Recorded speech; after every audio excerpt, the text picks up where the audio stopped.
സൗദിയുടെ വിഷൻ 2030 കുറെ ആയിട്ട് നമ്മളിങ്ങനെ കേൾക്കുന്നുണ്ട് വിഷൻ 2030 എന്ന്. എന്താണ് സംഭവം ഇത്? അല്ലെങ്കിൽ ഒറ്റ വാക്കിൽ പറഞ്ഞാൽ, ഒറ്റ വരിയിൽ പറഞ്ഞാൽ എന്താണ് സംഭവം? ലോകത്ത് അല്ലെങ്കിൽ സൗദിയിൽ 2030 ആവുമ്പോഴേക്കും അസാധ്യമെന്ന് തോന്നുന്ന കാര്യങ്ങളെ ലോകത്തിലെ ഏറ്റവും പുതിയ ടെക്നോളജി, ഏറ്റവും അപ്ഡേറ്റഡ് ആയിട്ടുള്ള ടെക്നോളജി ഉപയോഗിച്ച് സാധ്യമാക്കുക എന്നുകൂടി ഈ വിഷൻ 2030 നമുക്ക് വിശേഷിപ്പിക്കാൻ സാധിക്കും. ഇപ്പോൾ അത്തരത്തിലൊരു സംഭവമാണ് ഉണ്ടായിരിക്കുന്നത്. രാജ്യത്ത് ഒരു ഹൃദയമാറ്റ ശസ്ത്രക്രിയ ഒരു റോബോട്ട് നടത്തി ചരിത്രമായിട്ട് മാറിയിരിക്കുകയാണ്. ഹൃദയസ്തംഭനം വന്ന ഒരു 16-കാരൻ്റെ ഹൃദയം മാറ്റിവെക്കൽ ശസ്ത്രക്രിയ വിജയകരമായിട്ടാണ് ഈ റോബോട്ട് പൂർത്തിയാക്കിയത്. സൗദി തലസ്ഥാനമായിട്ടുള്ള റിയാദിലെ കിങ് ഫൈസൽ സ്പെഷ്യാലിറ്റി ഹോസ്പിറ്റലിലാണ് ഈ ഒരു സംഭവം നടക്കുന്നത്.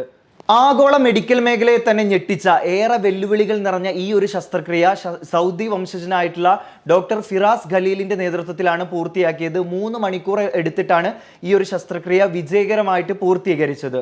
രാജ്യത്തെ ആരോഗ്യ മേഖലയിലെ വളർച്ചയും വിഷൻ 2030 കാഴ്ചകൾക്കനുസരിച്ച് വളരുന്നതാണ് ഈ ഒരു സംഭവത്തിലൂടെ നമുക്ക് മനസ്സിലാക്കാൻ സാധിക്കുന്നത്.